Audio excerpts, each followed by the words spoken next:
حضرت نوح علیہ السلام کے بیٹوں میں سے ایک بیٹے کا نام حام تھا، جنہیں دنیا حام بن نوح کے نام سے پہچانتی ہے۔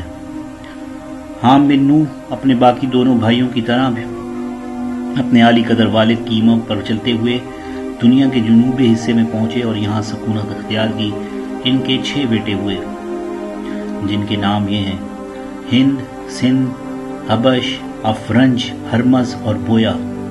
ان سب بیٹوں کے نام پر ایک ایک شہر آباد ہوا، جن میں سندھ نے علاقہ سندھ کو آباد کیا اور ٹھٹا اور ملتان کو اپنے بیٹوں سے آباد کیا، جبکہ ہند نے ملک ہندوستان کو رہنے کے لیے پسند کیا، جس کے 4 بیٹے پورب، بنگ، دکن اور نہروال تھے۔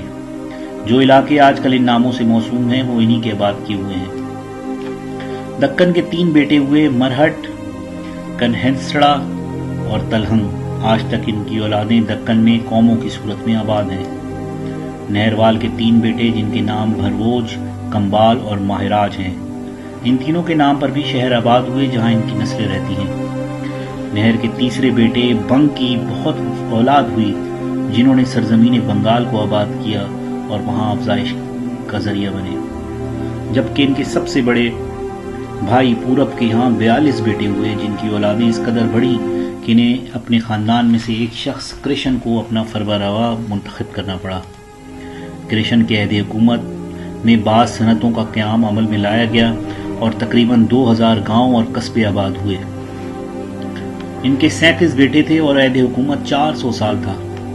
کرشن کے بعد اس کا سب سے بڑا بیٹا مہاراج مسند حکومت پر متمکن ہوا۔ اس نے ملک کے نظم و نسق کو احسن طریقے سے انجام دیا اور اپنی رعایا کو مختلف حصوں میں تقسیم کیا۔ لوگ لکھنے پڑھنے کی طرف راغب ہوئے۔ اسی کی وجہ سے ملک میں موسیقی کو فروغ حاصل ہوا۔ 700 سال کی عمر میں زمام حکومت اپنے بیٹے کیشوراج کو سونپ کر ملک عدم کا راہی ہوا۔ کیشوراج نے 220 سال تک حکومت کی۔ اس کے بعد منیر رائے اقتدار پر سوار ہوا۔ منیر نامی شہر اسی راجہ کے دور کی سوغات ہے۔ ایک لڑائی کے نتیجے میں قلعہ حکومت راجہ سورج کی سر پر ٹھہری۔ چونکہ حضرت نوح علیہ السلام کے پوتے ہند نے اپنے بزرگوں کو ایک خدا کی عبادت کرتے دیکھا تھا، لہٰذا وہ بھی توحید پرست رہے اور ان کی اولاد بھی کئی نسلوں تک اس مشروب کی پیروی کرتی رہی۔ مہاراج کے زمانے میں ایک شخص ایران سے ہندوستان آیا اور اس نے یہاں کے لوگوں کو آفتاب پرستی کی تعلیم دی، جسے کافی شہرت ملی۔ راجہ سورج کے زمانے میں چہار کھنڈ کے کوہستان کا ایک برہمن، جو جادو ٹونے وغیرہ میں بڑی مہارت رکھتا تھا، راجہ کے دربار میں آیا اور بہت رسوخ حاصل کیا۔ اس نے راجہ کو بت پرستی کی تعلیم دی اور یقین دلایا کہ جو شخص کسی کی شبیہ بنا کر اسے پوجے گا وہ سیدھے راستے پر ہوگا۔ لہٰذا بادشاہ کی دیکھا دیکھی رعایا نے بھی اپنی بزرگوں کی مورتی بنا کر اسے پوجنا شروع کر دیا۔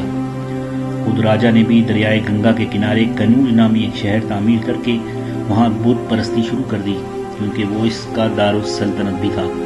لہذا وہاں کی آبادی میں تیزی سے اضافہ ہوا۔ اس کا نتیجہ یہ ہوا کہ تمام ہندوستان میں بت پرستی کی جانے لگی اور بت پرستوں کے مختلف 90 گروہ پیدا ہو گئے۔